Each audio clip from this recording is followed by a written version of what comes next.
Hello hello കൂട്ടുകാരെ, എല്ലാവർക്കും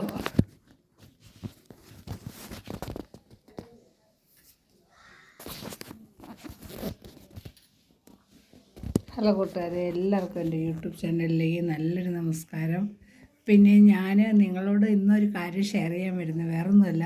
ഞാൻ ഈ കഴിഞ്ഞ ദിവസം തിരുപ്പതി യാത്ര പോയിരുന്നു. അത് ഗ്രീൻ ടീ ട്രാവൽസ് എന്ന് പറയുന്ന ഒരു ടൂർ പാക്കേജിലായിരുന്നു. അപ്പോൾ ഞങ്ങളുടെ ബന്ധുക്കൾ 2 പേരുണ്ടായിരുന്നു. അങ്ങനെ ഞങ്ങൾ പോയതിൽ 5500 രൂപയാണ്. അപ്പോൾ 2 മണിക്ക് വയറ്റിലയിൽ നിന്ന് ബസ് കയറി അവിടെ നിന്ന് നേരെ പോയത് നമ്മൾ തിരുപ്പതിയുടെ താഴെയുള്ള തിരുമല അടിവാരത്തിലായിരുന്നു. ആ സമയത്ത് അവിടെ ചെന്ന് നമ്മൾ റൂം എടുത്തു. അവിടെ നിന്ന് അവർ അന്ന് ഫുഡൊക്കെ തന്നു. നമുക്ക് നല്ല റൂം ഫെസിലിറ്റീസ്, അക്കോമഡേഷനൊക്കെ അടിപൊളിയായിരുന്നു. അത് കഴിഞ്ഞിട്ട് അവിടെ നിന്ന് രാവിലെ തന്നെ പത്മാവതി ടെമ്പിൾ തൊഴുതു.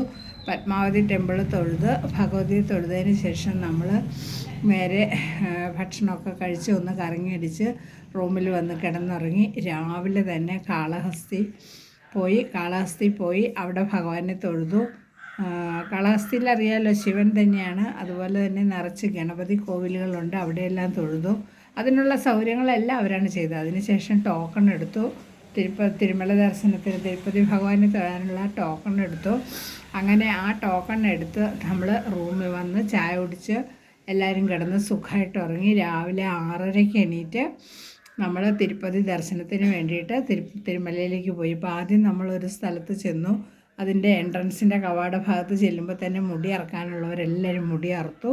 അത് കഴിഞ്ഞ് അവിടം വരെ നമ്മളെ ഒരു ജീപ്പിലാണ് കൊണ്ടുവന്നത്. അതിനുശേഷം വേറൊരു വലിയ ചെറിയ ട്രാവലർ പോലത്തെ ബസ്സിൽ നമ്മളെ കൊണ്ടുപോകും. 57 ഹെയർ പിന്നുകളുണ്ട്.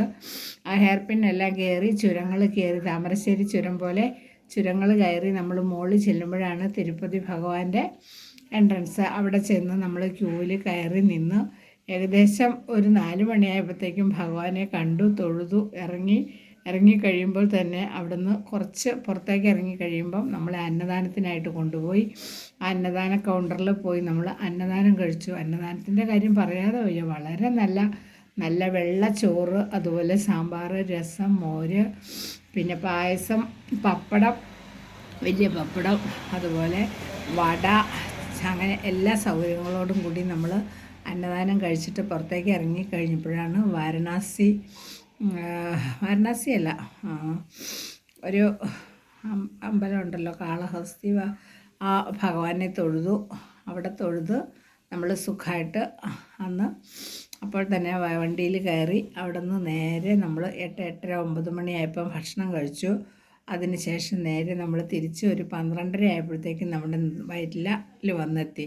അപ്പോൾ 4 ദിവസത്തെ പരിപാടിയായിരുന്നു. ശനിയാഴ്ച 2 മണിക്ക് വണ്ടി കയറി ചൊവ്വാഴ്ച ഒരു 2 മണിയോടുകൂടിയാണ് നമ്മളെല്ലാവരും വീടുകളിലെത്തി. ചിലവർ തിരുവനന്തപുരംകാരൊക്കെ ഉണ്ടായിരുന്നു. അപ്പോൾ കണ്ണൂർ മുതൽ കാസർഗോഡുള്ള ആളുകളുണ്ടായിരുന്നു. എല്ലാവരെയും പരിചയപ്പെടാൻ സാധിച്ചു. അതുപോലെ യാതൊരു അലമ്പോ വേർപെട്ട് പോവുകയോ, അക്കോമഡേഷൻ നല്ലതായിരുന്നു, ഫുഡ് നല്ലതായിരുന്നു, നമുക്ക് യാതൊരു ചിലവുമില്ല ഈ 5500. അപ്പോൾ നിങ്ങളെല്ലാവരും ടൂർ പാക്കേജ് തിരഞ്ഞെടുക്കുകയാണെങ്കിൽ ഗ്രീൻ ടീ ട്രാവൽസ് തന്നെ എടുക്കണമെന്നാണ് ഞാൻ അഭിപ്രായപ്പെടുന്നത്. കാരണം അവരുടെ ഗൈഡൻസാണ് ഏറ്റവും പ്രധാനം. ആധാർ കാർഡൊക്കെ നമുക്ക് മസ്റ്റായിട്ടും എടുക്കണമെന്ന് അവർ വിവരിക്കുന്നുണ്ട്. അതുപോലെ തന്നെ ഒരു ഇതിൽ നമുക്ക് ടി വിയിൽ കൂടെ നമുക്ക് അതിനെക്കുറിച്ച് പറഞ്ഞു തന്നു. അതുപോലെ അത്യാവശ്യം പാട്ട് സംഗീതമൊക്കെ ആയിട്ട് അങ്ങനെ അടിച്ചു പൊളിച്ച് പോയിട്ട് വന്നു. അപ്പോൾ തിരുപ്പതിയിൽ പോയി തൃപ്തി ഭഗവാനെ തൊഴാനായിട്ടുള്ള ഒരു ഭാഗ്യം സിദ്ധിച്ചു. അങ്ങനെ ഒരു ടൂർ പാക്കേജിൽ പോയതുകൊണ്ട് ഞാൻ കുട്ടികളുമായിട്ടൊക്കെ പണ്ടൊക്കെ പോകാമെന്ന് വിചാരിച്ചു. പക്ഷെ കുട്ടികളായതുകൊണ്ടാണ് പോകാൻ പറ്റാതിരുന്നത്. അപ്പോൾ എല്ലാവരും ഇതുപോലെയുള്ള ടൂർ പാക്കേജ് പദ്ധതികളിൽ പോയി നിങ്ങളുടെ ആഗ്രഹങ്ങളൊക്കെ സാധിക്കണം. കാരണം നമുക്ക് ഓരോ ദിവസം ചെല്ലുന്തോറും ഓരോരോ അസുഖങ്ങളും മറ്റുമൊക്കെ ആയിട്ട് നമ്മളാകെ തളർന്ന് വിഷമിച്ചുകൊണ്ടിരിക്കുന്ന കാലാവസ്ഥയാണ്. അപ്പോൾ നമുക്ക് ഇത് പൈസയും കുറവാണ്, അതുപോലെ തന്നെ ഉത്തരവാദിത്വം കുറവാണ്. നമ്മളെ ഉത്തരവാദിത്വത്തോടെ സുഖമായി കൊണ്ട് തൊഴിച്ച് നമ്മളെ അതുപോലെ നമ്മുടെ സ്പോട്ടിൽ ഇറക്കിത്തരും. വളരെ നല്ലൊരു പാക്കേജ് പദ്ധതിയായിരുന്നു. ഓക്കെ ഗായ്സ്, നിങ്ങൾക്ക് എല്ലാവർക്കും ഇനി എന്തെങ്കിലും അറിയണമെന്നുണ്ടെങ്കിൽ എനിക്ക് കമൻറ്റിൽ ഇട്ടാൽ മതി. Okay, by.